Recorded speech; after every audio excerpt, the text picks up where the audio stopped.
You're watching Behind the Bar with Paul Starr.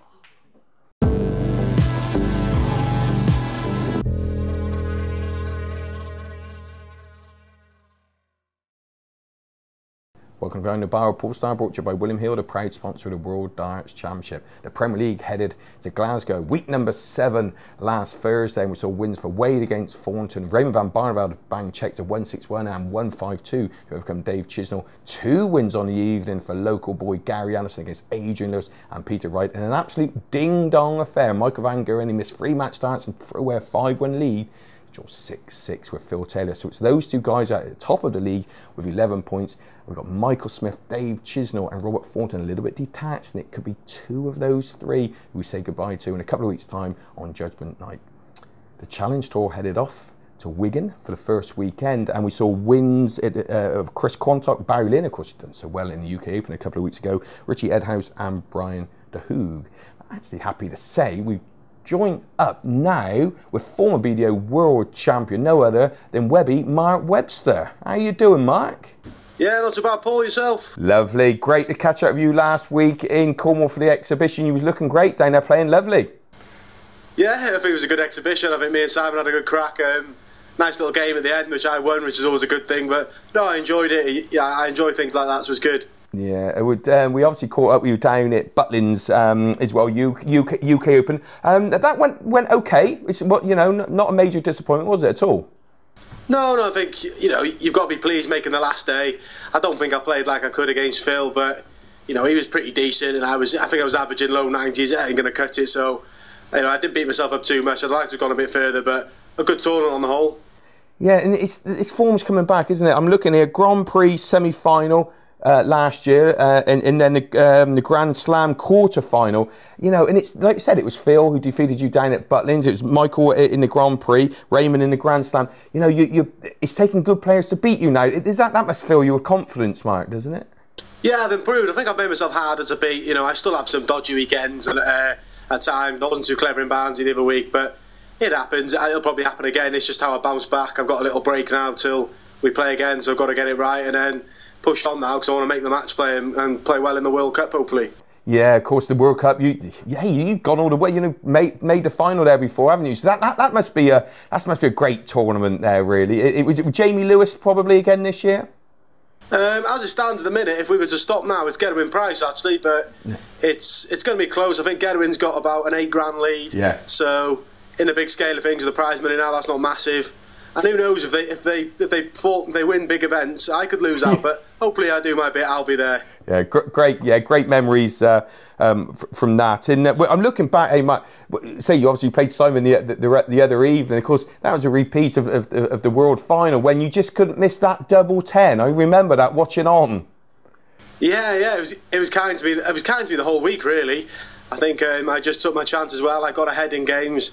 It was just a perfect week for me. I think I played clever darts. Wasn't necessarily, hitting major averages, but I just played clever and beat the guys in front of me. Yeah, and it was sort of following you there. That's when you decided to turn professional, because you're a qualified plumber, I believe. Yeah, I was. I mean, I carried on. Obviously, I only had a year left, so I combined the darts and my plumbing in that year. But no, after that, I went professional. Obviously, joined the PDC, so you need to have a bit more dedication. And it's been pretty good to me since then. I've had a couple of rough years over the last couple of years, but it's getting a bit better these past 6 to 8 months, so hopefully it can carry on. Yeah, because you are, say, a difficult player to beat, as you mentioned, and that's what it's all about. You've played at top level, so you've won a BDO World Championship, you've made semi-final of the PDC, you've beat the greatest of them all well on the big stage at the Alexandra Palace. Is that one of your best memories since you've been in the PDC, beating Phil? Yeah, of course it was. I mean, it was a massive win. I mean, unfortunately, I had to play Adrian the next night and I came unstuck, but it was a massive win. And then, the impact it had, I mean, it jumped me in the top 16. So I became a top 16 player for, almost 2 years. So I was in everything. I got to compete in the Premier League, which obviously didn't go how I'd like, but it was still a good experience. And it just gave me, great things to look forward to and had a massive impact on my game.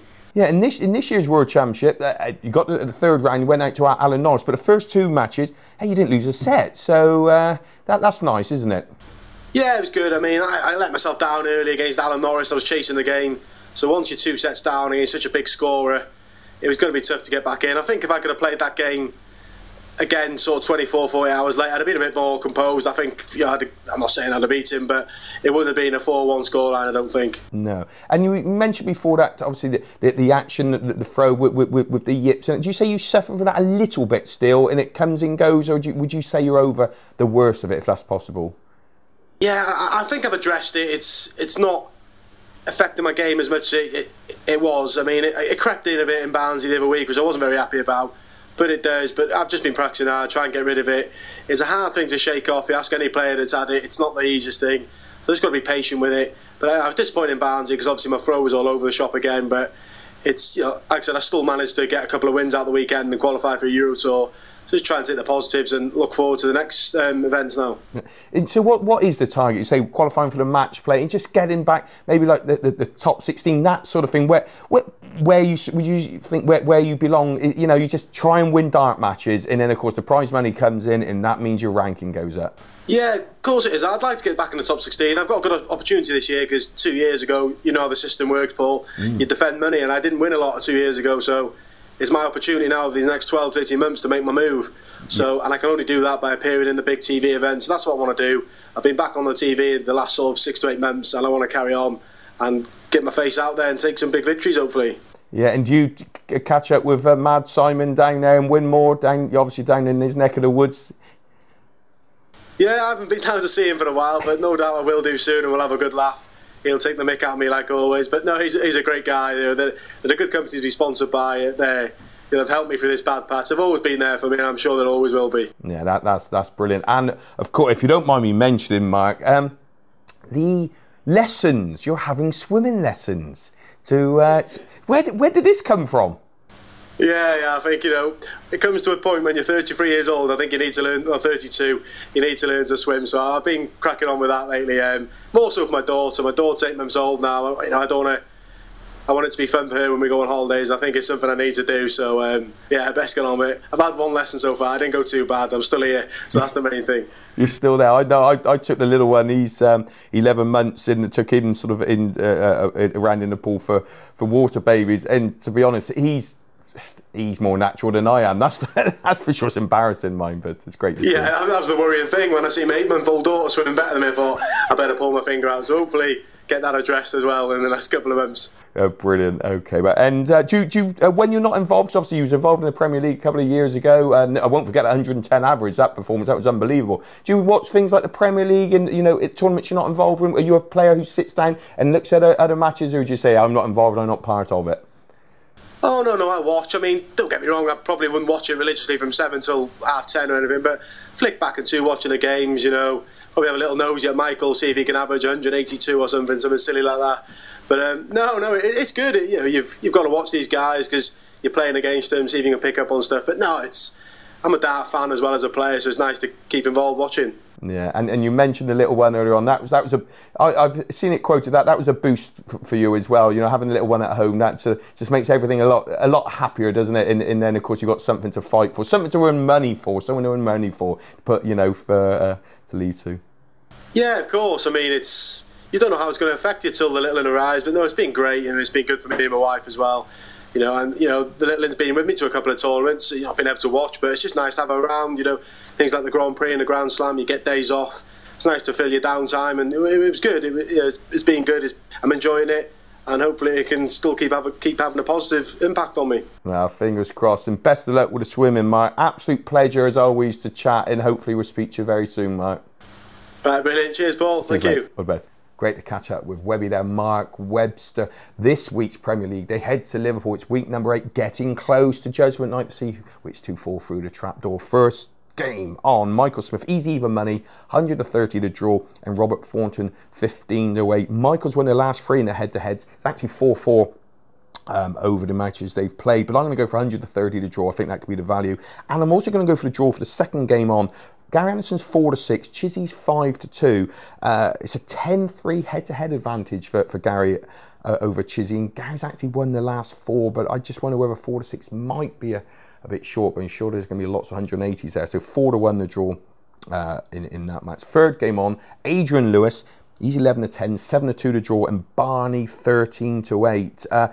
Barney's got 27-19 head-to-head advantage, but of course it was Adrian who beat Barney in the World Championship semi-final only a few months ago. But I'm going to go for Barney at 13 to 8. It was very impressive last week against Dave. Fourth match, what about this? Phil Taylor 8 to 11.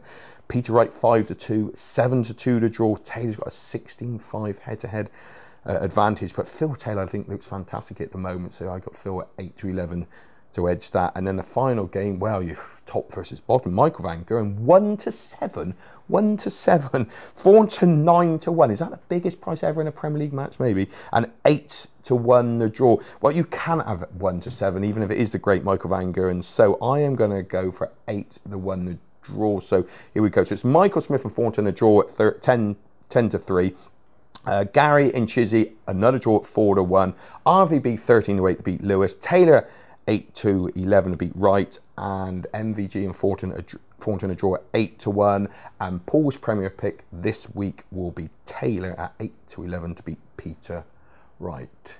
Well, thanks for joining us on Behind the Bar, ladies and gentlemen. Don't forget you can subscribe to our YouTube channel. It's free. You can do that by clicking here, like our Facebook page, and follow us on Twitter. And join us next week on more Behind the Bar, brought to you by William Hill, the proud sponsor of the World Darts Championship. We'll see you then.